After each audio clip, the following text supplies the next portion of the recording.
آپ نے ابتدائی پرورش کہاں پائی اور ابتدائی تعلیم کس طرح ہوئی آپ کی؟ اپنے ہی ضلع میں قائم جو دارالحدیث السلفیہ مشہور ادارہ ہے اس سے میں منسلک ہوا۔ یہ جو جادو وغیرہ ہے اس پہ آپ نے دسترس کہاں سے حاصل کی؟ حالانکہ میرا تخصص جو ہے وہ حدیث رہا ہے، اور ادھر آنے کی وجہ ہمارے یہاں کے علاقے کی جو ضرورت تھی، چونکہ ہم نے جب وہ حدیث من اتی عرافا او کاہنا فصدقہ بما یقول فقد کفر بما انزل علی محمد، کہ جو جادوگروں اور کاہنوں کے پاس گیا اور ان کی تصدیق کی تو اس نے کفر کیا۔ شیخ محترم، یہ جو ہمارے معاشرے میں جادو کے متعلق، جنات کے متعلق، تو اس جادو کا صحیح علاج کیا ہے؟ جائز علاج جادوؤں کا وہ ہے قرآن کریم اور اللہ کے رسول صلی اللہ علیہ وسلم کی احادیث۔ یہ جو جنات ہیں، یہ جنات کیا ہوتے ہیں؟ کیا آپ نے کبھی جن دیکھا ہے؟ جنات یہ بھی اللہ رب العزت کی مخلوقات میں سے ایک مخلوق ہے، بلکہ جو مکلف مخلوق ہیں کہ جن کا حساب کتاب ہوگا وہ دو ہی ہیں، ایک انس اور جن۔ اور اس کے بارے میں جو مشہور آیت آپ کے بھی علم ہے کہ وما خلقت الجن والانس الا لیعبدون، کہ ہم نے انسانوں اور جنات کو اپنی عبادت کے لیے پیدا کیا ہے۔ یہ نظر بد کیا ہوتا ہے اور اس کا اثر کیسا ہوتا ہے؟ نظر بد یہ بھی برحق چیز ہے، اور اللہ کے رسول صلی اللہ علیہ وسلم نے فرمایا کہ العین حق، کہ عین یعنی نظر لگ جانا یہ حق ہے۔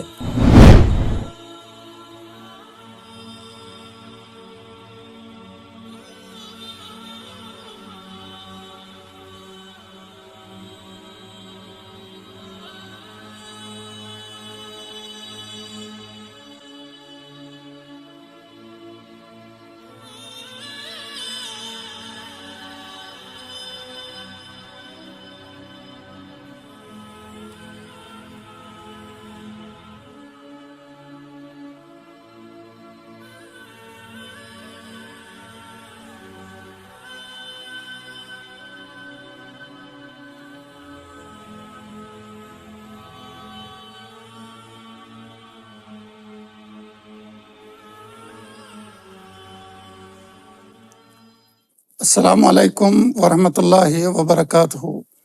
بسم اللہ الرحمن الرحیم، الحمد للہ نحمدہ ونصلی علی رسولہ الکریم، اما بعد۔ کلمہ ابکریہ یعنی جینیس ٹاک میں ایک اور شمارہ لے کے ڈاکٹر زبیر طاہری آپ کی خدمت میں حاضر ہے۔ میرے ساتھ میرے بھائی اور دوست محترم محمد یوسف بٹال سلفی صاحب اسٹوڈیو میں موجود ہیں، اور ہمارے پاس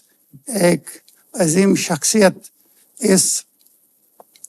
اسٹوڈیو میں آئے ہیں، دخنہ پونچھ سے تشریف لائے ہیں،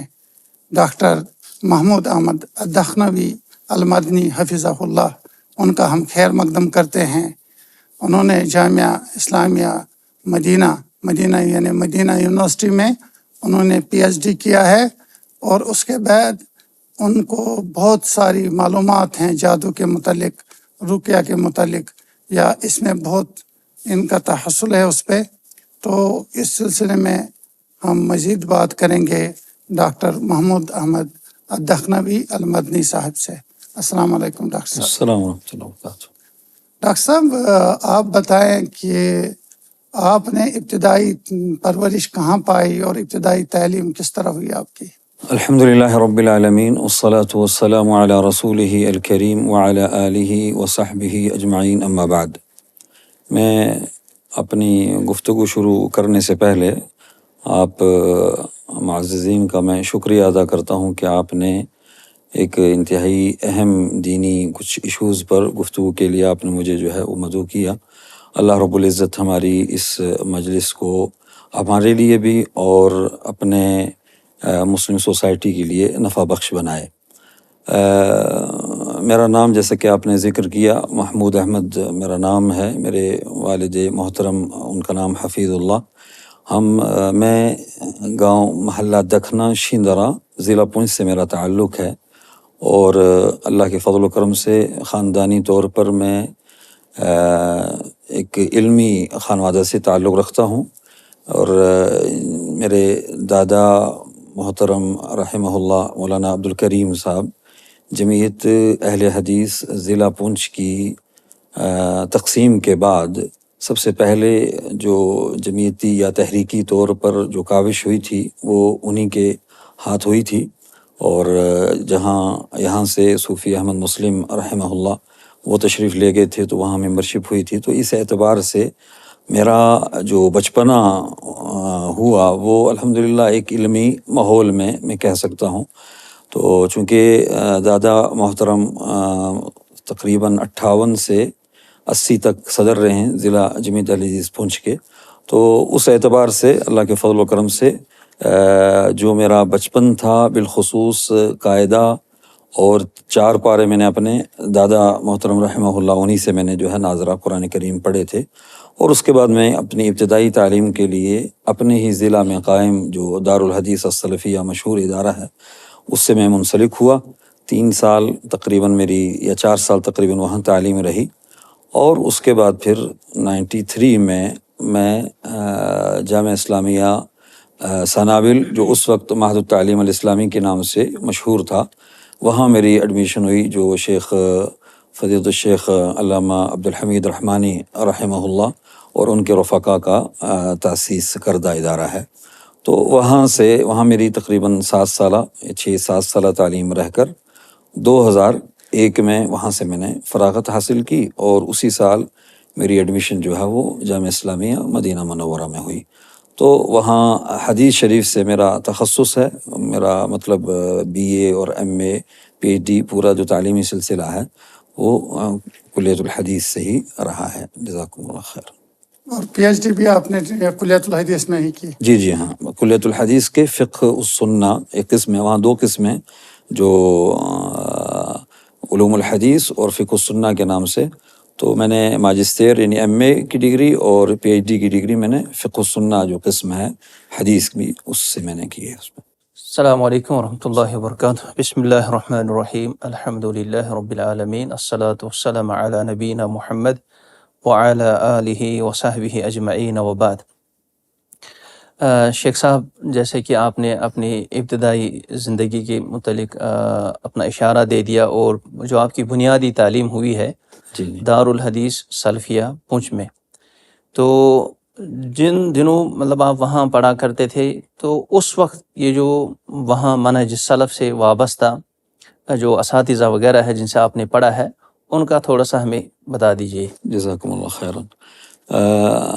حقیقت میں بنیادی طور پر وہی ہمارا جو دور ہے، یا جو بچپن میں ہم اپنے ان بزرگ اساتذہ کی تربیت میں رہے، تعلیم بھی اور تربیت، اور بالخصوص میں اگر یہ کہوں گا کہ تربیتی پہلو جتنا میں دارالحدیث السلفیہ میں اخذ کر سکا تو وہی ایک بنیاد بنی، اور اس کے بعد ہم آگے پھر تعلیمی سلسلے سے جڑے۔ تو اس میں ہمارے استاذ اساتذہ کرام میں مولانا عبدالسلام سلفی رحمہ اللہ، جو شیخ صفی الرحمن مبارک پوری رحمہ اللہ کے عصر کے تھے، اور مطلب بہت پائے کے عالم دین تھے۔ یہ ہماری بدقسمتی ہے کہ ہمارے یہ پچھڑے ہوئے جو علاقے ہیں کہ وہاں علم کی وہ قدر نہیں ہو سکی، اور ان علماء کا وہ تعارف نہیں ہو سکا جو ان کا حق بنتا تھا۔ اور اس کے علاوہ مولانا حافظ عبد المنان صاحب، حافظ رحمہ اللہ، وہ بھی وفات پا چکے ہیں، حافظ عبد الرحمن السلفی، جو ایک ہماری ڈسٹرکٹ کی، بلکہ میں یہ کہوں کہ اپنے دور میں پوری ریاست کی ایک پہچان تھے، خاص کر خطابت کے معاملے میں، اور ابھی کافی بزرگی کی عمر میں ہیں، اللہ رب العزت ان کو اپنی حفاظت میں رکھے۔ اور مولانا کریم بخش محمدی، مولانا عبدالرشید ریاضی حفظہ اللہ، اور اس کے علاوہ مولانا محمد اسلم صاحب تھے، اور دیگر جو عصری تعلیم سے وابستہ ہمارے اساتذہ تھے، ماسٹر مشتاق صاحب، ماسٹر عبدالحمید صاحب۔ تو یہ لوگ ہیں، شاید کچھ کا نام ابھی میرے ذہن سے اگر نکل گیا ہو تو میں اس کے لیے میں اگر سننے والے وہ ہوں گے تو میں معذرت خواہ ہوں، لیکن ان کا ہماری تربیت میں اور آگے جو علمی ہمارا یہ پڑاؤ یا ایک سلسلہ سفر جو شروع ہوا اس میں بڑا بنیادی کردار رہا ہے۔ اللہ رب العزت سب کو اجر عظیم عطا فرمائے، اور جو ان میں سے دنیا سے رخصت ہو چکے ہیں اللہ تعالیٰ ان کی مغفرت فرمائے، اور جو باحیات ہیں اللہ ان کو سلامت رکھے، اور ہمارے لیے سرچشمہ تربیت اور سرچشمہ خیر جو ہے وہ بنائے رکھے انہیں۔ ڈاکٹر صاحب وہاں پڑھانے اور یہاں پڑھانے میں کیا فرق لگتا ہے آپ کو؟ کس پہلو جو سے؟ کلیت الحدیث میں ہے جی جی تو وہاں جو علم حدیث پڑھاتے ہیں جی جی تو اس کا طرز عمل کیا ہے، اور یہاں جو مطلب کالجوں میں پڑھایا جاتا ہے تو اس میں کیا فرق آتا ہے؟ جزاکم اللہ خیر۔ آپ اسلامی یونیورسٹی مدینہ کی بات کر رہے ہیں نا؟ جی جی تو اصل چونکہ جامعہ اسلامیہ یہ بنیادی طور پر علوم اسلامیہ پر مشتمل ایک یونیورسٹی ہے۔ اب اس میں وسعت ہوئی ہے، پہلے کہ تو صرف اسلامی علوم ہی پر وہ منحصر تھی، اب الحمدللہ دوسرے علوم بھی انہوں نے جو ہے وہ ایڈ کیے ہیں اس میں۔ تو اس نہج پر ہمارے مطلب ملک میں چونکہ کوئی بھی اسلامی علوم پر متخصصانہ ادارہ کوئی بھی نہیں تھا، خاص کر اس دور میں۔ اب کوششیں جاری ہیں، تو چونکہ وہ ایک پورے سسٹم کے ساتھ جو تعلیمی نظام ہے پوری مطلب ملک کا، اس کے تحت انہوں نے اسلامی علوم کو بھی اسی تفصیل اور اسی باریکی کے ساتھ جو ہے وہ مرتب کیا ہے۔ تو جو کہ یہاں ہمارے جو دینی ادارے ہیں وہ اس ڈھنگ سے کافی مختلف ہیں، ان کا اپنا انداز ہے، اپنا تعلیمی جو سسٹم بھی ہے اور نظام تعلیم بھی ہے۔ تو وہاں چونکہ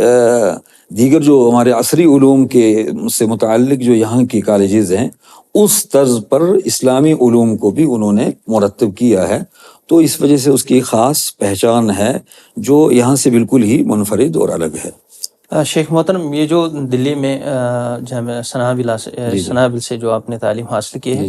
تو وہاں جو مشہور اساتذہ تو وہ تو ہے ہی بڑا ادارہ ماشاءاللہ، عبدالحمید رحمانی رحمہ اللہ، جو کہ وہ ایک بڑے پائے کے عالم دین تھے، بے شک۔ تو ان سے آپ کے جو تعلقات ہیں ان میں سے کوئی جو دلچسپ کوئی واقعہ ہے؟ علامہ عبدالحمید رحمانی حفظہ اللہ اپنے علم اور بالخصوص منہج سلف اور تاریخ اہل حدیث بر صغیر کی تاریخ اہل حدیث کے تعلق سے ایک نام تھا، اور اللہ رب العزت نے انہیں عقیدہ اور منہج کی انتہائی گہرائی دی ہوئی تھی، اور اسی پہلو کو اسی انداز سے ہمیں ان سے کافی کچھ سیکھنے کا موقع ملا۔ اور مجھے چونکہ میں انتہائی اس وقت کم عمری تھی، لیکن ایک واقعہ مجھے اچھی طرح یاد ہے، اللہ تعالیٰ ان پر رحم فرمائے اور اللہ تعالیٰ انہیں جنت الفردوس عطا فرمائے، کہ وہ وہاں کی جوگا بائی کی جامع مسجد میں نماز پڑھ رہے تھے، اور ان کے جیب سے میرے خیال میں اس وقت 80 روپیہ تھا شاید، وہ گر گیا نماز کے دوران۔ تو میں پیچھے نماز پڑھ رہا تھا، اور اس وقت میری عمر جو ہے وہ یعنی 12-13 سال کی رہی ہوگی۔ تو میں نے وہ پیسے اٹھائے، اور شیخ جب نماز سے فارغ ہو کر جانے لگے تو میں اٹھا اور میں نے شیخ کو جو ہے وہ پیسے تھمائے کہ شیخ آپ کے پیسے نماز میں گر گئے۔ تو شیخ نے بہت پیار سے مجھے گلے لگایا، اور وہ پیسے مجھے جو ہے وہ واپس کیے سارے کے سارے۔ بلکہ اس کے بعد جب بھی کبھی اگر میں، چونکہ ہم تعلیمی وہ ظاہر بات تنظیمی اعتبار سے اپنی مصروفیات میں رہتے تھے، لیکن جب بھی جانا ہوتا تھا، اور اللہ کے فضل و کرم سے بچپن سے کتابوں سے میرا لگاؤ تھا، تو میں اس وقت اپنی عمری اسٹیج کے اعتبار سے میں چھوٹا تھا، لیکن جو وہاں سے التوعیہ الاسلامیہ سے کچھ کتابیں چھپتی تھیں، تو میں ایک مرتبہ اسے اپنے بچپن کے حساب سے میں سیدھا چلا گیا ان کے آفس میں کہ مجھے وہ کتابیں چاہیے۔ تو اس پہلو سے بھی میں بڑا مطلب مجھے، حالانکہ بہت چھوٹا تھا میں، ابھی اس وقت ثانیہ متوسطہ اور ثالثہ متوسطہ میں تھا، لیکن انہوں نے بڑی مجھے احترام دیا، اور جو اس میرے لائق جو کتابیں، اس سے چھوٹی کچھ کتابیں تھیں، وہ کتابیں بھی مجھے جو ہے وہ مہیا کروائیں۔ اور اس کے بعد جو ہمارے سال گزرے ہیں تو اس میں خاص طور پر منہج سلف کیا ہے، اور اس پر ہمیں آگے خود کس انداز سے اپنے آپ کو مضبوط کرنا، اور سوسائٹی تک کس انداز سے ہمیں اس چیز کو پہنچانا ہے، اس پہلو سے شیخ حفظہ اللہ جب بھی ہماری ان کے ساتھ ہوتی تھی ادارے کے پروگرام میں یا مختلف پہلوؤں سے، اور تو اس پر ان کی خاص توجہ رہا کرتی تھی۔ اور ہم نے ویسے جہاں تک تدریسی انداز سے مقدمہ اصول تفسیر جو شیخ الاسلام ابن تیمیہ رحمۃ اللہ علیہ کی جو کتاب ہے وہ ان سے ہم نے مطلب پڑھی بھی ہے، تدریسی پہلو سے بھی ہمارے لیے شرف کی بات ہے۔ تو یہ پہلو ان کی زندگی کا بڑا نمایاں تھا، اور خاص کر میرے ساتھ بھی یہ ایک واقعہ جو میرے ذہن میں اس وقت ہے وہ میں نے آپ کے سامنے پیش کیا۔ ہندوستان میں آپ نے بہت سارے ادارے دیکھے ہوں گے، جی جی تو چونکہ یہ جو دینی ادارے ہیں، یہ جو سنابل ادارہ ہے اس کا کیا مقام ہے جو باقی جو ادارے ان کے درمیان؟ جزاکم اللہ خیر۔ حقیقت میں یہ نہیں کہہ سکتا ہوں کہ میں نے یعنی ہندوستان کے جو بڑے ہمارے دینی ادارے ہیں کہ ان کا میں نے اس انداز سے دورہ کیا ہے، میں بہت کم ہی مطلب ان اداروں تک جا پایا ہوں، لیکن فی الحال جو سلفی تحریک سے وابستہ جو تعلیمی ادارے اس وقت ہندوستان میں ہیں، تو ان میں چند جو گنے چنے بڑے ادارے ہیں ان میں ان کا اس ادارے کا جو ہے وہ نام آتا ہے۔ اور یہ میں حقیقت کیونکہ ہم اس ادارے کا بھی ابھی ابتدائی دور میں کہوں گا، جب ہم لوگ بھی وہاں رہے ہیں، تو اس وقت چاہے وہ علامہ عبدالحمید رحمانی رحمہ اللہ ہوں یا ان کے رفقائے کار، ان کی جو محنت، ان کا خلوص، ان کی تگودو،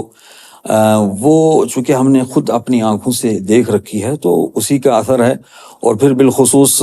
چونکہ دہلی میں یہ ادارہ تھا تو اللہ کے فضل و کرم سے بڑے اہل علم جو ہیں سعودی عرب سے، ائمہ حرمین اور دیگر علماء کا بھی آنا جانا ہوتا تھا، اور کوئی بھی موقع ادارہ گنواتا نہیں تھا ان سے استفادہ حاصل کرنے میں۔ تو اس کا اثر ادارے کی تعمیر میں، چاہے وہ علمی تعمیر ہو اور چاہے وہ تعمیراتی معاملہ ہو، دونوں چیزوں سے مطلب وہ نمایاں رہا، اور اس کا اثر الحمدللہ وہاں کے منہج میں بھی، جو نصاب تعلیم ہے اس میں بھی ہم جو ہے وہ نمایاں طور پر دیکھ سکتے ہیں۔ تو اگر آپ نے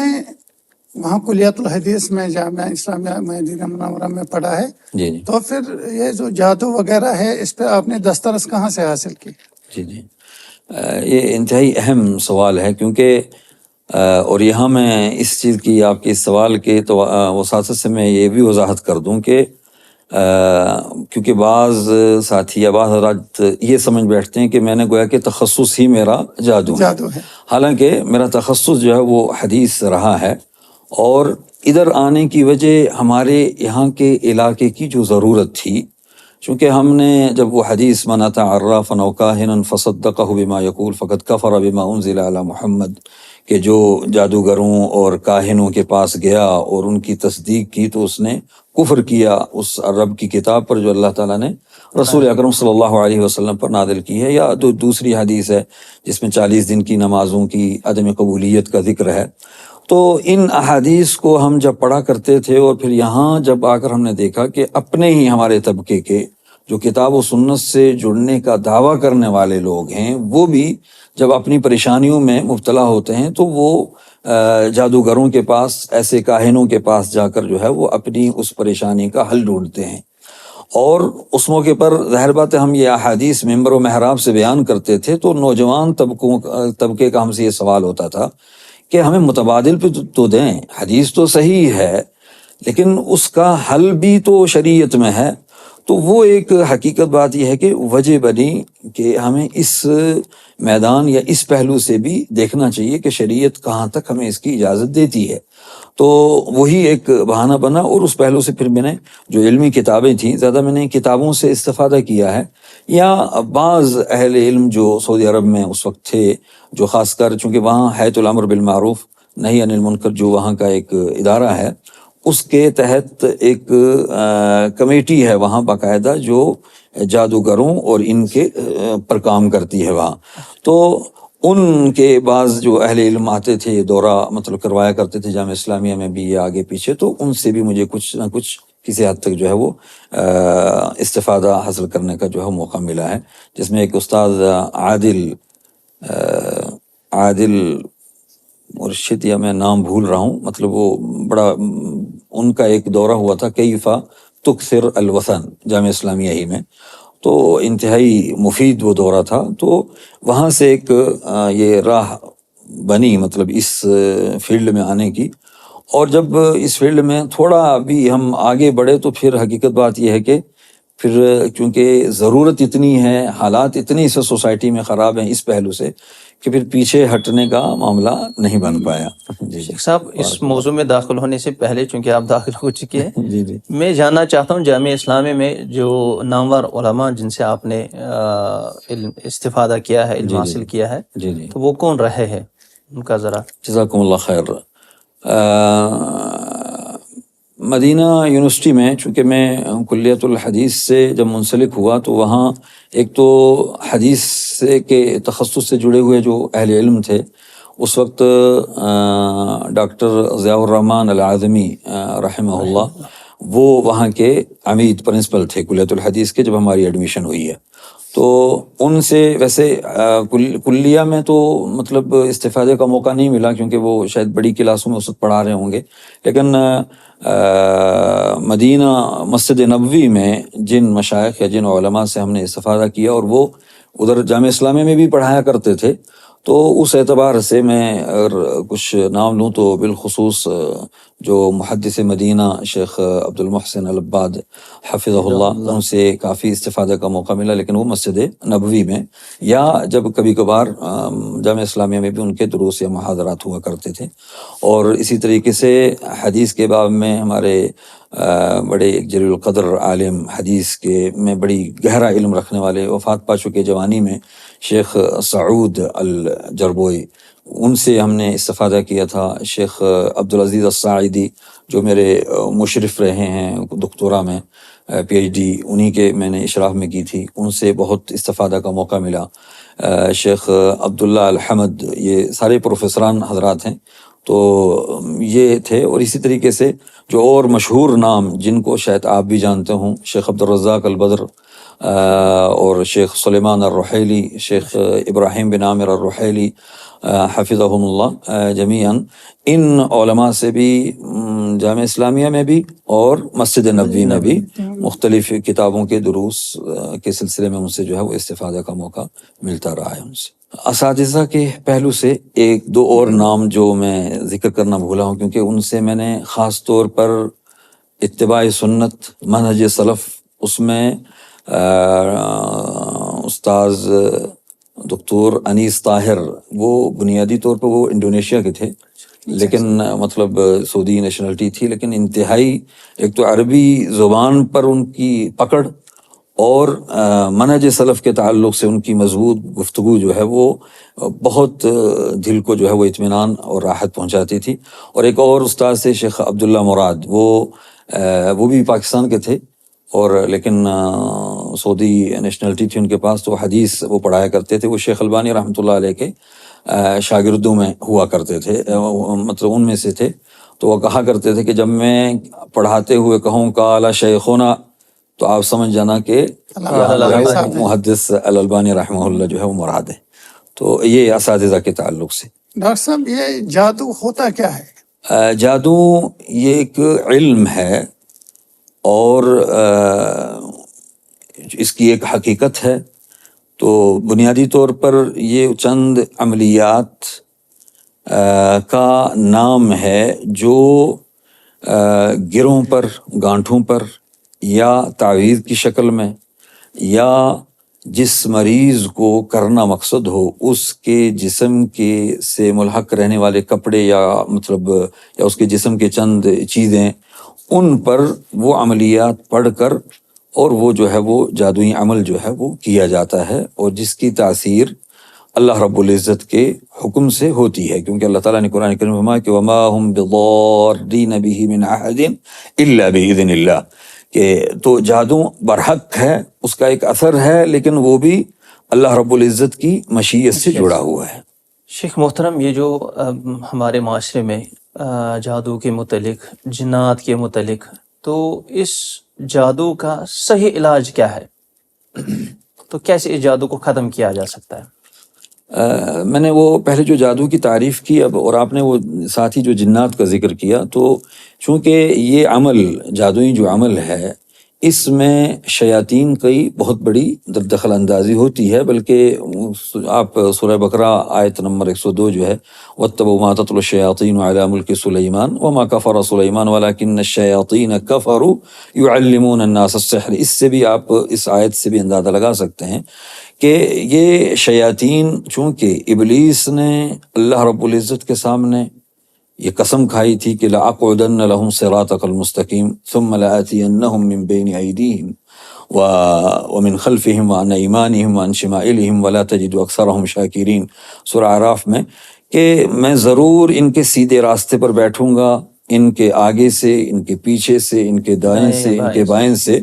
آ کر میں ان کو بہکاؤں گا، اور اللہ تو ان میں سے اکثر کو شکر گزار نہیں پائے گا۔ تو اور انہی اعمال جو ابلیس انسانیت کے بہکانے، یا اگر میں ساتھ میں جنات کو بھی شامل کروں، ان دونوں مخلوقات کو اللہ سے دور کرنے کے لیے جو کوششیں اس کی ہوتی ہیں یا سازشیں ہوتی ہیں، تو ان میں جادو ایک بنیادی جو ہے وہ کردار ادا کرتا ہے۔ تو چونکہ اس میں جو عملیات کیے جاتے ہیں، تو اس میں جادوگر حقیقت میں شیاطین سے مدد لیتا ہے جادو کرنے میں۔ کبھی کبھار ان کی جو عمل ہیں وہ اس میں یہ سیاروں، ستاروں، یعنی جو علم کیا اس کو بولتے ہیں افلاک جو ہے، اس سے بھی یہ لوگ استفادہ حاصل کرتے ہیں، لیکن ساتھ ہی ساتھ جو ہے وہ شیاطین سے بھی ان کا استفادہ کرنا ہوتا ہے۔ اور وہ اس پہلو سے ہوتا ہے کیونکہ جادوگر اس وقت تک حقیقت میں جادوگر نہیں بن سکتا جب تک کہ وہ شیاطین کے اپنے آپ کو شیاطین کے تابع نہ کرے۔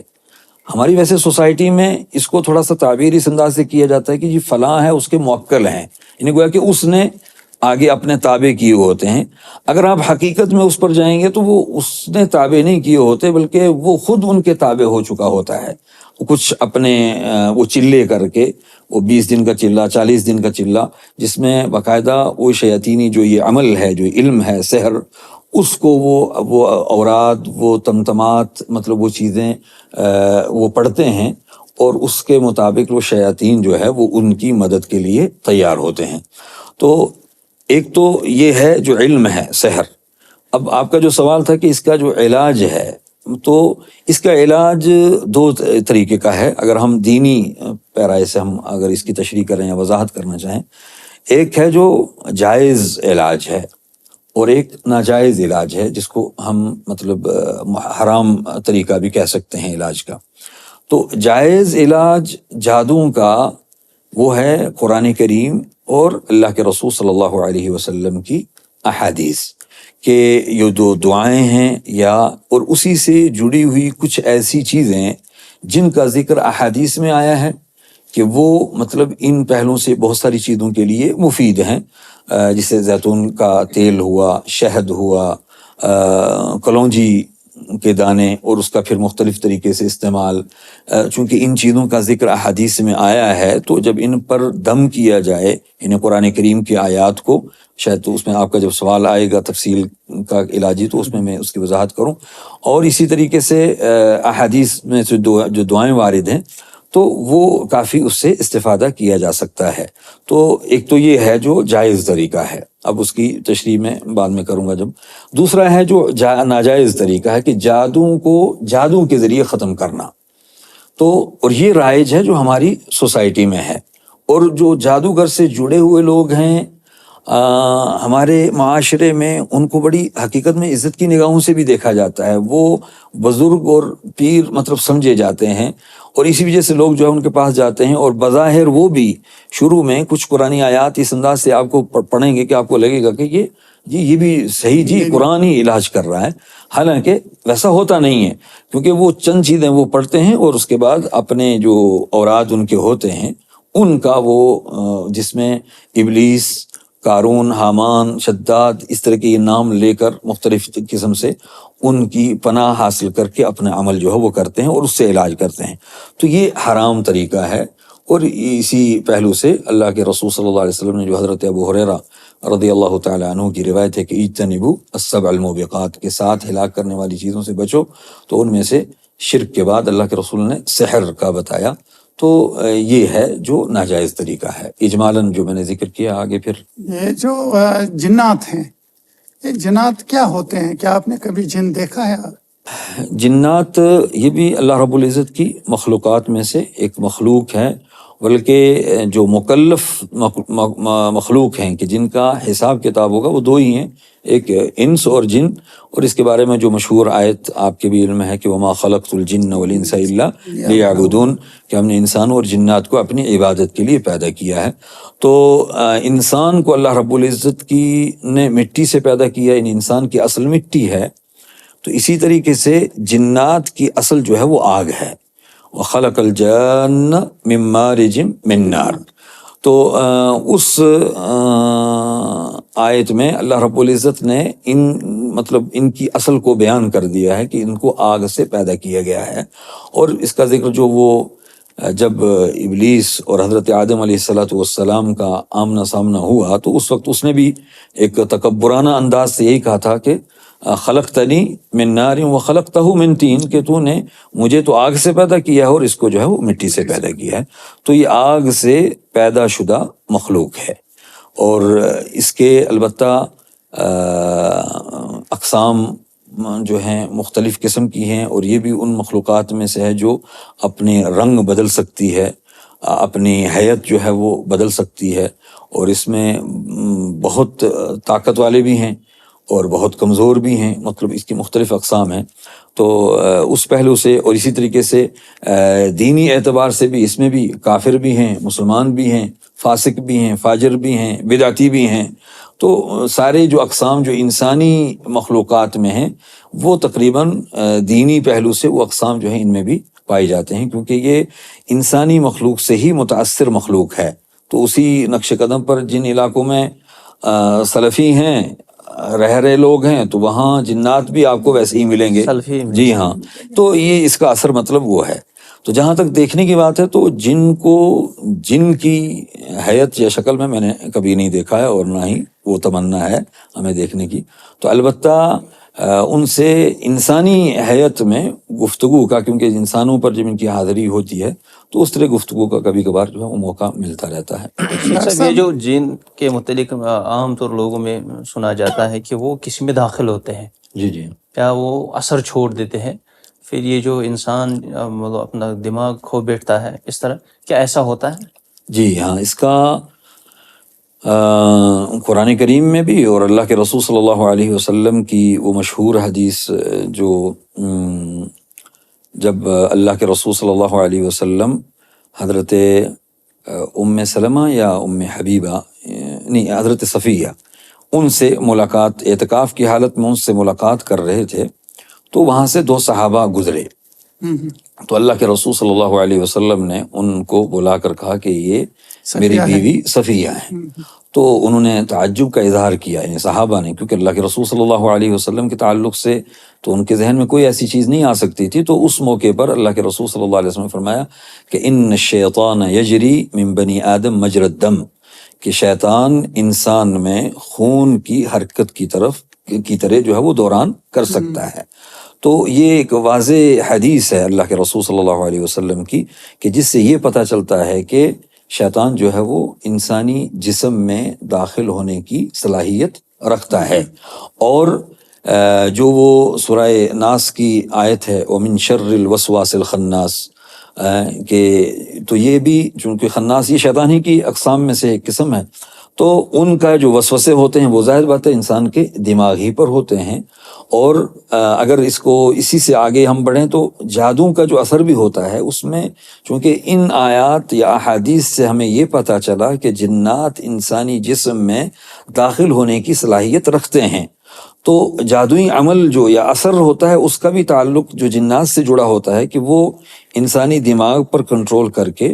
پھر وہاں سے وہ اس حصے کو متاثر کرتے ہیں جہاں سے جس کو متاثر کرنے کے بارے میں جادوگر نے اس کو تعلیم دے رکھی ہوتی ہے. تو جیسے سائنسی اعتبار سے بھی ہم جانتے ہیں کہ دماغ آرڈر کرتا ہے اور آگے جسم جو ہے وہ عمل کرتا ہے آگے. تو اسی طریقے سے وہیں سے وہ اپنا کنٹرول جو ہے وہ سنبھالتے ہیں اور تکلیف دیتے ہیں انسان کو. ڈاکٹر صاحب جو جنات ہوتے ہیں، میں نے ایک دفعہ خود دیکھا تو ایک جن آیا، وہ لیڈیز کی شکل میں تھی تو میں نیند میں تھا، میں جاگتا ہوا نہیں تھا. تو انہوں نے میرے ساتھ مطلب کوشش کی کہ مجھ سے شادی کرو. جب ایک بار ایسا ہوا تو مجھے لگا کہ یہ اچانک کوئی خواب واب ہے، کوئی زیادہ مسئلہ نہیں ہے. بیچ میں ایک دن گزرا تو دوسرے دن پھر آیا. پھر میں گھبرا گیا، دونوں ٹائم میں بہت گھبرا گیا. پھر ہمارے ایک دوست تھے لطیف صاحب، عبداللطیف صاحب تھے یہاں ڈاؤن ٹاؤن علاقے میں. تو میں اس میں وہ بہت حد تک جانتے تھے یہ کیا ہے جادو وغیرہ. تو انہوں نے کہا کہ آپ نے کس شکل میں ان کو دیکھا؟ تو میں نے کہا کہ وہ جیسے ایک لاش کو رکھا جاتا ہے پانی میں، ایک لاش جو 1 ماہ تک 2 ماہ تک پانی میں رہے، اس کے بعد وہ اس کو نکالا جائے تو وہ ایک بوسیدہ لاش ہوتی ہے. اسی بوسیدہ لاش میں نے جن کو دیکھا. تو انہوں نے کہا آپ نے جن کو صحیح صورت میں دیکھا ہے. تو پھر انہوں نے کچھ رقیہ وغیرہ دیا، کچھ دعائیں دی، کچھ اذکار دیے. کہا یہ بہت سیریس مسئلہ ہے. جو لیڈیز جن ہیں اگر وہ عاشق ہوتا ہے کسی لڑکے پہ تو وہ پیچھا نہیں چھوڑتی ہے. تو لیکن اللہ تعالیٰ کا کرم تھا کہ میں اس حادثے میں پھر بچ گیا. تو یہ جنات جو ہیں یہ خالی دوسرے شیپ میں آ جاتے ہیں یا اپنے شیپ میں بھی آتے ہیں؟ نہیں، یہ اپنے شیپ میں آتے ہیں. بالخصوص جو شخص جو مریض ہوتا ہے، جو جنات مطلب آسیب زدگی کا شکار جو شخص ہوتا ہے مریض، اس کو وہ اپنی اس حالت میں بھی نظر آتے ہیں. یا اسی طریقے سے کبھی کبھار جو مسحور شخص ہوتا ہے، مطلب جس کو جادو کیا گیا ہے، تو وہ جو خادم السحر ہے، مطلب سحر کرنے پر جو معمور جن ہے، جو اثر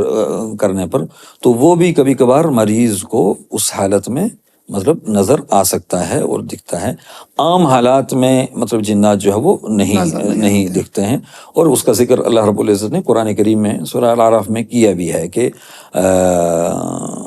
وہ ہمیں دیکھ سکتے ہیں جبکہ ہم انہیں جو ہے وہ نہیں دیکھ سکتے ہیں. تو ایک تو یہ پہلو ہے اس کا. جہاں تک رہا معاملہ جو دوسرا جو آپ نے اشارہ کیا کہ کیا ان کی جیسے ہم مرد اور عورت انسانی مخلوق میں ایک دوسرے سے مطلب ان کا تعلق جڑنا یا مطلب اس پہلو کے، کیا یہ جو مخلوقات ہیں مطلب جنات اور انسان، کیا ان میں بھی ایسا ہوتا ہے یا نہیں؟ تو اس میں جو سلف کے ہاں بھی مطلب علامہ ابن سیرین رحمہ اللہ اور اس کے بعد شیخ الاسلام ابن تیمیہ رحمۃ اللہ علیہ اور باقی ان کی مطلب ائمہ کی کتابوں سے بھی ہمیں اس چیز کا پتہ لگتا ہے کہ کبھی کبھار اس انداز سے جنات جو ہیں وہ انسانی مخلوقات میں دخل اندازی کر سکتے ہیں. اور جس میں جس کو عاشق جن کہہ لیں، عام طور پر چونکہ جو سوسائٹی میں یہ روحانی جو امراض ہیں ان کے شکار خواتین ہوتی ہیں، تو ان میں ایک بڑی تعداد خواتین کی ایسی ہوتی ہے جو اس انداز سے مطلب اس کا شکار ہوتی ہے، چاہے وہ آسیب زدگی کی اعتبار سے مطلب جن نے شکار کر لیا اس کو اور اس کا اثر جو ہے اس انداز سے نظر آتا ہے، یا کسی ظالم نے جادو کیا اور جادو کی وجہ سے بھی وہ جو ہے متاثر اس اعتبار سے جنسی لحاظ سے اس کو متاثر جو وہ کیا جا رہا ہو. تو یہ چیزیں جو ہے وہ پائی جاتی ہیں. اب جو آپ نے وہ کیفیت بتائی تو اس کا مجھے علم نہیں ہے کہ وہ اس نے آپ کو اپنے مطلب اس شکل وہی ہوتی ہے. البتہ اس میں کوئی شک نہیں ہے کہ یہ سانپ اسی طریقے سے دیگر جو اشکال ہیں اس میں اپنی تبدیلی جو ہے وہ کر سکتے ہیں. اور اس سلسلے میں طبرانی کی ایک روایت بھی ہے جس میں کہ جنات کی 3 اقسام بیان بھی کی گئی ہیں، وہ کہ اس حدیث پر کلام میں ہے، لیکن اس میں یہ تھا کہ مطلب کچھ جنات ہیں جو پروں والے ہوتے ہیں، وہ اڑتے ہیں باقاعدہ، اور کچھ ہیں جو سانپ کی مطلب شکل میں ہوتے ہیں، اور کچھ ہیں جو باقاعدہ ایک جیسے انسان رہائشی انداز سے رہتا ہے، ان کا رہنا سہنا سفر کرنا کچھ اس انداز کا ہے مطلب یہ. لیکن وہ روایت اس پہ کلام ہے یعنی حدیثی اعتبار سے. لیکن باقی اقسام یا مختلف شکلوں میں ان کا بدلنا، چونکہ وہ جو مشہور حدیث صحیح حدیث ہے، شاید آپ کے علم میں بھی ہو، جب ایک صحابی غزوہ خندق میں جنگ میں تھے اور اللہ کے رسول صلی اللہ علیہ وسلم سے اجازت لے کر وہ گھر گئے کہ میں گھر کا پتہ لگاؤں، کیونکہ نئی شادی ہوئی تھی ان کی. تو انہوں نے اپنی اہلیہ کو دیکھا کہ وہ دروازے پر باہر ہیں، تو انہیں غیرت جاگ گئی کہ یہ باہر کھڑی ہے. تو اپنا غصہ انہوں نے جب دکھایا، بلکہ اپنا تیر کمان سے نکال لیا یا تلوار جو ہے، ہاں مطلب، تو اس وقت انہوں نے کہا کہ تم جلدی بازی نہ کرو، آؤ آگے آ کر دیکھو۔ تو جب وہ دروازے پہ پہنچے تو دیکھا آگے اژدہا سام تھا بڑا، تو انہوں نے وہی وار جو ہے وہ سام پر کیا۔ حدیث میں آتا ہے کہ ان میں پہلے کس کی وفات ہوئی یہ پتہ نہیں، کس کی جان نکلی وہ نہیں، لیکن وہ صحابی بھی وفات پا گئے۔ تو جب اللہ کے رسول صلی اللہ علیہ وسلم کو اس بات کا علم ہوا تو اسی موقع پر نبی کریم صلی اللہ علیہ وسلم نے اپنی امت کے لیے یہ رہنمائی کی تھی، اور یہ بات فائدے کی آئی کہ اگر گھر میں کہیں سانپ نظر آئے تو پہلے ہمیں اس کو کہنا ہے کہ تم نکل جاؤ یہاں سے، کیونکہ کبھی کبھار جنات ہمارے گھروں میں بھی اپنا بسیرا بنا لیتے ہیں۔ تو اگر وہ نہ نکلے، 3 بار حدیث میں ہے کہ اگر وہ نہ نکلے تو اس کے بعد پھر گویا کہ وہ سانپ ہے، اس کو آپ جو ہے وہ مارنے کا حکم ہے۔ تو یہ اس سے ہمیں پتہ چلا کہ وہ سانپ کی شکل میں جن تھا، اور جس نے اٹیک کر دیا صحابی پر، اور وہ بھی مر گیا اور صحابی بھی وفات پا گئے۔ اچھا شیخ صاحب، یہ اسی سے جڑا ہوا یہ مسئلہ ہے نظر بد۔ جی جی، یہ نظر بد کیا ہوتا ہے اور اس کا اثر کیسا ہوتا ہے؟ نظر بد یہ بھی برحق چیز ہے، اور اللہ کے رسول صلی اللہ علیہ وسلم نے فرمایا کہ العین حق، کہ عین یعنی نظر لگ جانا یہ حق ہے۔ اور دوسری حدیث میں ہے کہ اگر کوئی چیز تقدیر سے بھی آگے ہو سکتی تو وہ نظر بد ہے، مطلب یہ اتنی خطرناک ہے۔ اور ایک دوسری روایت میں اللہ کے رسول صلی اللہ علیہ وسلم سے جو مروی ہے، اور جس کو بعض اہل علم نے جو وہ حسن تک قرار دیا ہے، کہ اکثر من یموت من امتی بعد قضاء اللہ والقدر بالعین، کہ میری امت میں سب سے زیادہ وفایات تقدیر کے بعد اگر کسی وجہ سے ہوں گی تو وہ نظر بد کی وجہ سے ہیں۔ اب اس کی حقیقت کیا ہے؟ اگر اس کو ہم آج کے دور میں اس پہلو سے سمجھنا آسان ہے، کیونکہ جو اس وقت جو ریز نکلتے ہیں، مطلب وہ جس پر جیسے ہم اب موبائل چلا رہے ہیں تو کہاں سے انسان بیٹھ کر بات کر رہا ہے، تو اسی انداز سے اللہ رب العزت نے اپنی جو یہ انسانی جسم میں جو یہ نعمتیں دے رکھی ہیں، تو اس میں آنکھ ہے، تو آنکھ سے بھی وہی کچھ وہ ریز جو ہے وہ نکلتے ہیں۔ اب وہ اگر سامنے والے کو صحیح پڑ جاتے ہیں، اور اس پر علامہ ابن القیم رحمہ اللہ نے بڑی باریکی سے اس پر جو ہے گفتگو کی ہے، کہ اگر وہ سیدھا جو ہے وہ جا کر اس کو ٹچ کر جاتا ہے تو وہ متاثر ہو کر انتہائی خطرناک کیفیت تک پہنچ جاتا ہے، اور اگر جو ہے وہ کہیں سے وہ ریز جو ہے وہ اس کو نہیں لگتی، تھوڑی سائڈ سے ہو کر نکل جاتی ہیں تو وہ بچ جاتا ہے۔ اور عموماً جس کو اللہ کے رسول صلی اللہ علیہ وسلم نے ہمیں تعلیم بھی دی کہ جب بھی ہمیں کوئی چیز بہا جائے تو فوراً ہمیں جو ہے وہ ماشاء اللہ تبارک اللہ جو ہے وہ کہنا چاہیے۔ تو زیادہ تر حسد کی وجہ سے یا کسی چیز کا اچھا لگ جانا اس کی وجہ سے نظر ہو جاتی ہے، لیکن حسد ہی میں نظر ہو یہ ضروری نہیں ہے، کیونکہ انسان کو اپنی نظر بھی لگ سکتی ہے، اپنی ذات پر بھی مطلب اس کی جو ہے وہ نظر اپنی ہی نظر لگ سکتی ہے، اور ظاہر بات ہے اپنے بارے میں کوئی حسد تو نہیں کرے گا یا اپنے بارے میں کوئی غلط تو نہیں سوچتا ہے۔ تو اس سے ہمیں یہ پتہ چلتا ہے کہ ہے یہ انتہائی خطرناک چیز، اور اسی لیے ہمیں اللہ کے رسول صلی اللہ علیہ وسلم نے، اور وہ اس پہلو سے ایک حدیث یاد آ رہی ہے، اگر موقع تو وہ سنا بھی دوں، کہ حضرت سہل بن حنیف اور حضرت عامر بن ربیعہ رضی اللہ تعالی عنہما ایک ساتھ تھے، تو اس میں حضرت سہل جو ہے وہ نہانے لگے، تو حضرت عامر رضی اللہ تعالیٰ عنہ کی جب نظر پڑی تو اسی وقت وہ وہیں الٹ پلٹ ہونے لگ گئے، وہ بھاگے اللہ کے رسول صلی اللہ علیہ وسلم کے پاس آ کر کہنے لگے اللہ کے رسول ان کی صحت خراب ہوگی یا ان کی یہ حالت ہوگی۔ تو اسی موقع پر اللہ کے رسول صلی اللہ علیہ وسلم نے خفگی کا اظہار کیا حضرت عامر سے، اور کہا کہ اَلَمَا يَقْتُلُ أَحَدُكُمْ أَخَاهُ، کہ تم میں سے کوئی اپنے بھائی کو جو ہے وہ قتل کرنے کے در پہ ہوتا ہے، اور پھر فوراً حکم دیا کہ تم جو ہے وہ غسل کرو، اور انہوں نے اپنے جو اعضائے وضو تھے وہ سارے مطلب دھل کر وہ پانی، کہا کہ اس پانی کو لے کر تم جو ہے وہ اس پر ڈالو، تو حضرت سہل پر وہ پانی جو ہے وہ ان کے استعمال شدہ پانی، ان کے جسم کا استعمال شدہ پانی وہ ان کے جسم پر ڈالا گیا، تو وہ صحیح سالم جو ہے وہ چلتے آئے۔ تو اس موقع پر اللہ کے رسول صلی اللہ علیہ وسلم نے ایک تو خفگی کا اظہار کیا، ساتھ ہی ساتھ جو ہے یہ بھی تنبیہ کی کہ تمہیں جب کوئی اچھا لگے تو تم اس وقت جو ہے وہ برکت کے کلمات کہو ماشاء اللہ. اللہ بارکت علیہ. ہاں جی، اسی حدیث میں وہ لفظ بھی ہے. تو برکت کے الفاظ بھی کہو. تو اور ساتھ ہی فرمایا دوسری حدیث میں کہ اذا تغسلتم فاغسلوا، کہ جب تمہیں سے غسل طلب کیا جائے کہ بھائی آپ غسل کر کے دیں کیونکہ آپ کی نظر لگ گئی ہے، تو آپ کو غسل کر کے دینا چاہیے پانی. یعنی یہ تعلیم بھی ہے. اور بالخصوص اس وقت جب نظر کے علاج کا سوال اگر آپ کا آئے گا تو اس میں ظاہر بات ہے سب سے اہم یہی پہلو ہے کہ نظر کا سب سے مضبوط علاج جو حدیث میں آیا ہے وہ یہی کہ جس کی نظر لگی ہے اس کے استعمال شدہ پانی کو اس پر جو ہے وہ ڈال دیا جائے جس پر نظر لگی ہے، تو فوراً افاقہ ہو جائے گا. تو یہ جو اس حدیث سے، اللہ کے رسول صلی اللہ علیہ وسلم کی اس حدیث سے ہمیں یہ یعنی فائدہ بھی جو ہے وہ ملتا ہے. اور اگر جو ہے، اور یہاں ہمیں گویا کہ اپنی سوسائٹی کو، بلکہ میں اس آپ کے اس پلیٹ فارم کے توسط سے یہ بھی کہنا چاہتا ہوں کہ یہ ہمیں علم بھی ہونا چاہیے کہ اگر ہمیں کسی کی نظر لگ جائے تو یہ انسان کے بس میں بھی نہیں ہے نظر لگ جانا یا لگا دینا. تو اگر ایسا ہو اور کوئی ہم سے اگر وضو یا پانی طلب کر لے تو اس میں ہمیں غصہ ہونے کی بھی ضرورت نہیں ہے، بلکہ اللہ کے رسول صلی اللہ علیہ وسلم کی اس پہلو سے ہمیں یہ تعلیم ہے کہ اگر خدشہ ہو کہ جی فلاں کی نظر لگی اور اس سے اگر پانی طلب کیا جائے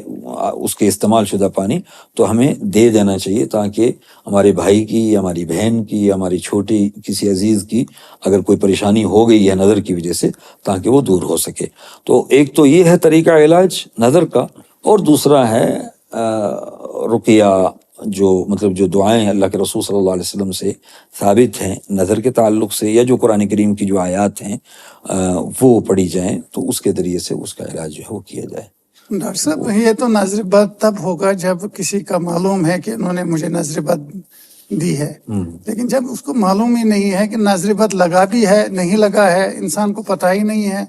تو کیا کرے گا انسان اس صورت؟ اس پہلو سے میں ایک واقعہ، بڑا دلچسپ واقعہ ہے مدینہ ہی طیبہ کا، ایک ہمارے دوست تھے، ان کا وہ بھی ایک فائدے کے طور پر میں مطلب اس سے بھی آپ وہ سناؤں کہ اللہ تعالیٰ نے مطلب وہ صاحب علم شخص تھے، مطلب انہیں پتہ تھا نظر کی جو تباہ کاریاں ہیں اس سے واقف تھے. تو انہوں نے کیا کر رکھا تھا کہ اپنے گھر میں جو واش بیسن ہوتا ہے جہاں ہاتھ وغیرہ دھلتے ہیں وضو کرتے ہیں، تو اس کا پانی کے نکاس کی وہ دو ان نے رکھ رکھی تھی. ایک تو ہے جہاں سے پانی نکلتا ہے باہر، اور ایک وہ رکھ رکھا تھا کہ جب کہیں گھر میں ان کے ہاں مہمان آتے تھے تو وہ اس کو جو ہے لگا دیتے تھے. تو جب چلے جاتے تھے تو اگر گھر میں کہیں کچھ پریشانیاں اس انداز کی لگنے لگ جاتی تھیں کوئی بچے میں یا کسی اس میں، تو اب وہ چونکہ وہ انہوں نے پانی جو ہے وہ سیو کیا ہوتا تھا، کہنے کی بھی ضرورت نہیں ہے کسی کو، تو اس پانی کا وہ استعمال کر دیا کرتے تھے. تو یہ انتہائی مطلب مفید بات مجھے ان کی لگی. تو ایک تو یہ ہے کہ ہم اس انداز سے ہم استعمال کر کے اس پہ بھی اندازہ ہو جائے گا کہ ہاں نظر لگی تھی بھائی تو ٹھیک ہو گیا. اور دوسرا ویسے بھی جب اس انداز کا، اور بالخصوص یہاں میں آپ کو متنبہ کرنا چاہوں گا کہ بچے ہیں چھوٹے خاص طور پر، تو بچوں کو نظر لگ جاتی ہے، بچوں کو والدین کی نظر لگتی ہے بہت زیادہ، یا گھر کے اپنے مطلب ہاں اپنے ہی، یا مثلا دادا دادی ہیں یا نانا نانی ہیں، اپنے گھر کے دوسرے گھر کے جو افراد ہیں. چونکہ اب بچہ وہ بچہ ہی ہوتا ہے، اس کی ایکٹیویٹیز، جی ہاں، اس کی حرکتیں، اس کی گفتگو، تو وہ چیزیں جو بہا جاتی ہیں کبھی کبھار تو نظر لگ جاتی ہے. تو اس پہلو سے جب میرے پاس بچے آتے ہیں میں اکثر مشورہ دیتا ہوں کہ بھئی آپ اپنا ہی پہلے وضو کر کے اپنے پانی سے جو ہے اس کو نہلا دیا کرو. تو بہت سارے ایسے ہمارے بھائی بہنیں مجھے بتاتی رہی ہیں کہ جی اس کا بڑا فائدہ رہا ہے، اس کے بعد الحمدللہ ہمارے بچے جو ہیں وہ ٹھیک ہیں. تو ایک تو یہ ہے اس کا طریقہ کار کہ ہم اگر وہ نہ ہو تو یا اگر مثلا ہمارا بچہ یا ہمارے اندر کوئی ایسی نمایاں اللہ تعالیٰ نے خصوصیت رکھی ہے جس پر باہر سے واہ ہو جاتی ہے، تو وہاں بھی ہمیں پھر دھیان رکھنا چاہیے، یا وہاں بھی یہ خدشہ نظر کا پھر پایا جاتا ہے تو نظر والا علاج احتیاطاً ہمیں کر لینا چاہیے. اگر ویسا کرنے کے باوجود بھی فائدہ نہیں ہے تو اس کا مطلب ہے کوئی میڈیکل ایشو بھی ہو سکتا ہے یا کوئی اور چیز ہے، تو پھر ہم اس کی طرف جو ہے وہ جا سکتے ہیں. شیخ صاحب آپ نے چونکہ یہ بتایا کہ یہ نظر جو ہے نا اپنے والدین کی بھی لگ سکتی ہے، جی ہاں، تو اس کا مطلب یہ اس کا اپنا اختیار نہیں ہوتا ہے، جس کی نظر لگ جاتی ہے اس کا کوئی اختیار نہیں ہوتا ہے. اصل کیونکہ یہی ہے. یہاں یہ سمجھتے ہیں شاید جس کی نظر لگی ہے شاید برا ہے, جی جی جی ہاں. اسی لیے اس کو ناظر بات چونکہ یہ کہتے ہیں شاید یہ جو جس کی نظر لگی ہے یہ کسی دشمن کی لگ سکتی ہے یا جو کہ حاسد ہے, اس کی ذرا وضاحت کریے. مطلب یہ نہیں, اصل یہی ہے کہ نظر لگ جانا یہ انسان کے اپنے بس میں نہیں ہے, وہ لگا دینا اپنے بس میں نہیں ہے.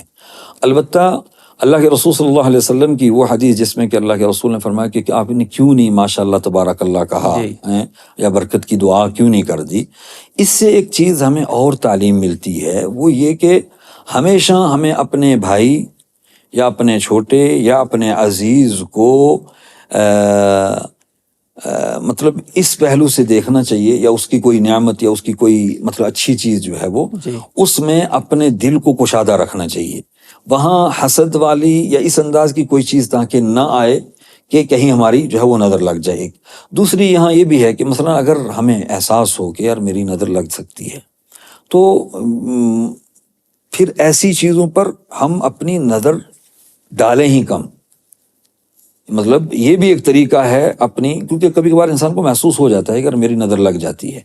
تو اس اعتبار سے جہاں خدشہ ہو کہ یار اگر میری نظر مطلب پڑ گئی تو ہو سکتا ہے نظر لگ جائے, تو انسان وہاں سے خود ہی اپنے آپ کو جو ہے وہ بچائے رکھے. تو یہ بھی ایک مطلب بہتر طریقہ ہے. اور دوسرا لیکن یہ گمان کر لینا کہ جی فلاں مطلب شخص نے لگا دی اور اس کو برا جاننا, حقیقت میں یہ غلط ہے, ایسا نہیں ہونا چاہیے. یہ الگ بات ہے کہ ہاں کسی کا حسد اگر مشہور ہو یا کچھ, اللہ تعالیٰ معاف فرمائے, کچھ کی نظریں بہت حقیقت میں بہت تیز ہوتی ہیں, اور وہ ایک صاحب ہیں میں مطلب جانتا ہوں کہ وہ کبھی کبھار کہہ دیا کرتے تھے میں لگاؤں نظر اس کو, حالانکہ مذاقاً وہ کیا کرتے تھے لیکن حقیقت میں لگتی بھی تھی نظر. تو جب ایسے اگر لوگ ہوں تو انہیں حقیقت میں پھر احتیاط بھی کرنا چاہیے تاکہ ہمارے شر سے ہمارا بھائی, ہماری بہن, ہمارا کوئی یا کوئی جائیداد یا کوئی بھی اچھی چیز جو ہے وہ تاکہ محفوظ رہے. ڈاکٹر صاحب یہ جو نظر بد کے بارے میں ہم بات کر رہے ہیں,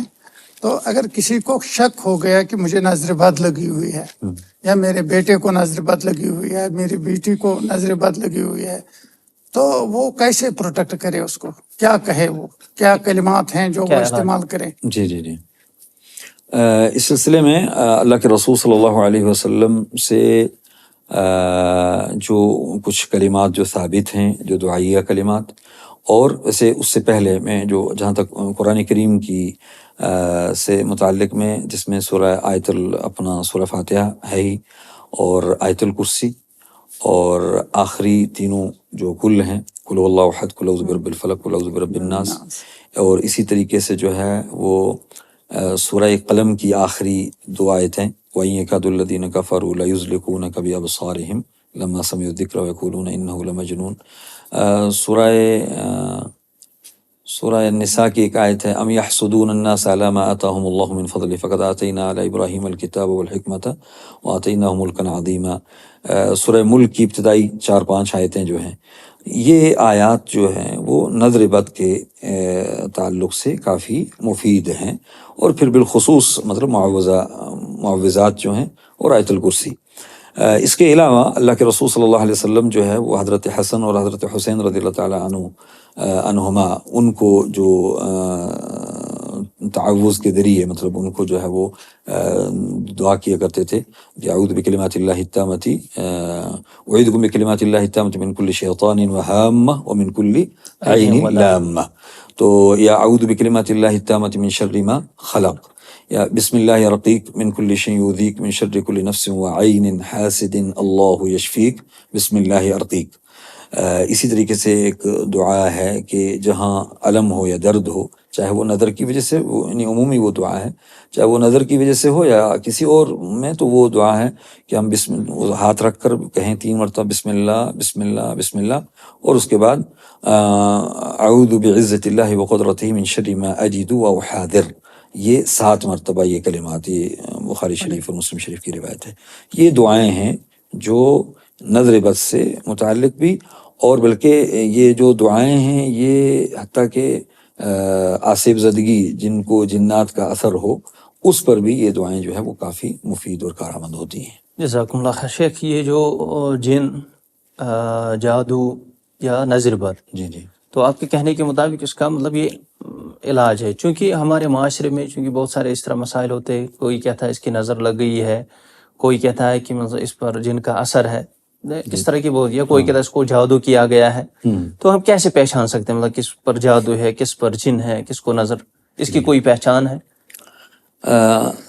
نظر کا جہاں تک تعلق ہے تو وہ چونکہ فوری طور پر جب نظر لگنے کے مطلب جس کی نظر لگتی ہے تو اسی کے ساتھ ساتھ ہی وہ تبدیلیاں آنی شروع ہو جاتی ہیں، تو اس انداز سے مطلب اندازہ لگایا جا سکتا ہے کہ شاید یار نظر لگ گئی ہو، فلاں آیا تھا یا فلاں نے یہ بات کہی تھی، یا نہیں اس انداز کے جو تبصرے ہیں. جہاں تک جادوں کا اور آصف زدگی کا جو تعلق ہے وہ شرعی علاج میں، یعنی چونکہ جو اس کے علاج کی جو تفصیلیں ہیں اس میں حقیقت بات یہ کہ بہت حد تک اس کا معاملہ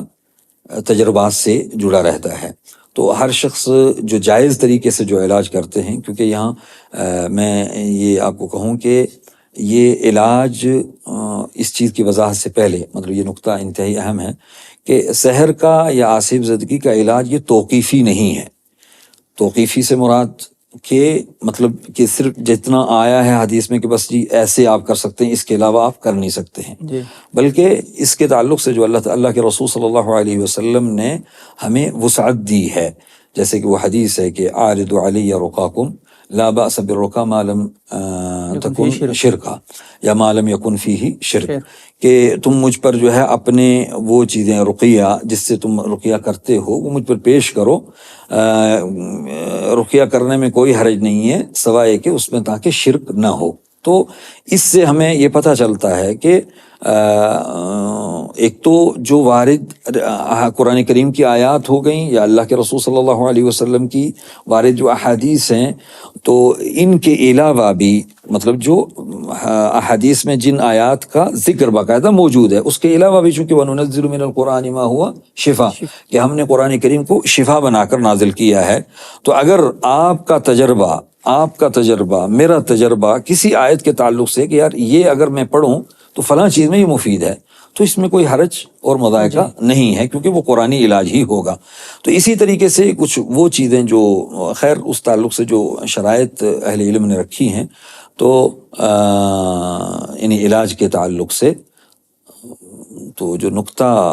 میں بھول گیا، وہ نقطہ کیا تھا آپ کا سوال کا؟ یہی کہ مطلب کیسے پہچان سکتے ہیں ہم؟ تو اس میں جو پہچان کا ہمارا یہ طریقہ ہوتا ہے کہ شرعی علاج میں جو ذاتی طور پر جو میں اس سلسلے میں جو مطلب کرتا ہوں یا جو میں نے اہل علم سے کتابوں میں پڑھا ہے، وہ جب ہم رقیہ کرتے ہیں مریض پر تو اس پر اگر جادوئی آیات کا اثر ہو رہا ہے تو اس کا مطلب ہے کہ وہ اس کو جادوئی اثرات ہیں. اب پھر اس کی آگے بھی تفصیلات ہیں کہ مثلاً کیونکہ سحر جو ہے کبھی سحر مرض ہوتا ہے یعنی بیمار کرنے کا جادو ہوتا ہے، کبھی میاں بیوی کے درمیان تفریق والا مطلب کے لیے جادو کیا جاتا ہے، کبھی جو ہے وہ کیا کہتے ہیں اس کو مطلب گھر میں بے چینی اور فساد پھیلانے کے لیے جادو کیا جاتا ہے. تو جو آیات جس سے ریلیٹڈ ہوتی ہیں وہ آیات اگر اثر کر رہی ہیں مریض پر تو اس کا مطلب ہے اس کو کہ وہ جادو ہیں. ٹھیک. اور اگر جو ہے جنات سے متعلق جو آیات ہیں قرآن کریم کی، جیسے سورہ جن ہے، سورہ احقاف کی وہ آیات ہیں کچھ، وَإِذْ صَرَفْنَا إِلَيْكَ نَفَرًا مِنَ الْجِنِّ، سورہ الانعام کی کچھ آیات ہیں جو جنوں سے متعلق ہیں. ان آیات کو اگر مطلب سحر والی آیات میں مریض ٹھیک رہ رہا ہے، اس پہ اتنی زیادہ تبدیلی نہیں آ رہی، ان آیات پر جو ہے اس کے ہاں تبدیلی آنی شروع ہوئی ہیں، تو اس کا مطلب ہے کہ وہ آصف زدگی کا شکار ہے. اور اس میں کبھی کبھار چونکہ وہ جنات سامنے آ جاتے ہیں، وہ بھی اظہار کر دیتے ہیں کہ مجھے لگایا گیا ہے یا مجھے جو ہے وہ مطلب میں خود آیا ہوں. مطلب اس پہلو سے بھی ہمیں جو ہے وہ اب اس کے آگے جو شواہد ہیں اس اعتبار سے ہم اس پر بھی ایک حد تک ہم اعتماد کر سکتے ہیں اگر وہ سچ بول رہا ہو. تو ویسے تو غیب مخلوق ہے کیونکہ جن غیب ہے ہماری نظروں میں، ہم اس کو دیکھ نہیں رہے ہوتے ہیں، اور اس کی جو زبان سے نکلے والے کلمات ہیں ان کی تصدیق یا تکذیب بھی ہم نہیں کر سکتے ہیں. وہ باقی جو قرائن ہیں اسی سے ہمیں پتہ چل پائے گا کہ یہ سچ بول رہا ہے یا جھوٹ بول رہا ہے. تو پھر اس اعتبار سے آگے جو ہے وہ اس کی جو ہے پہچان ہوتی ہے یا اس کی نشاندہی جو ہے وہ کی جاتی ہے. ناظرین کرام، یہاں پر ہم آج کا بریک لیتے ہیں. آج کا پروگرام یہاں تک تھا. کل اس پروگرام کا ایک اور شمارہ آپ کی خدمت میں حاضر ہوگا کل پھر اسی وقت اسی چینل پہ ہم آپ سے مخاطب ہوں گے اور اس پروگرام کو آگے لے جائیں گے، اور آج کا پروگرام یہاں پر اختتام پذیر ہوتا ہے۔ آپ سب سے رخصت چاہتے ہیں۔ السلام علیکم ورحمۃ اللہ وبرکاتہ۔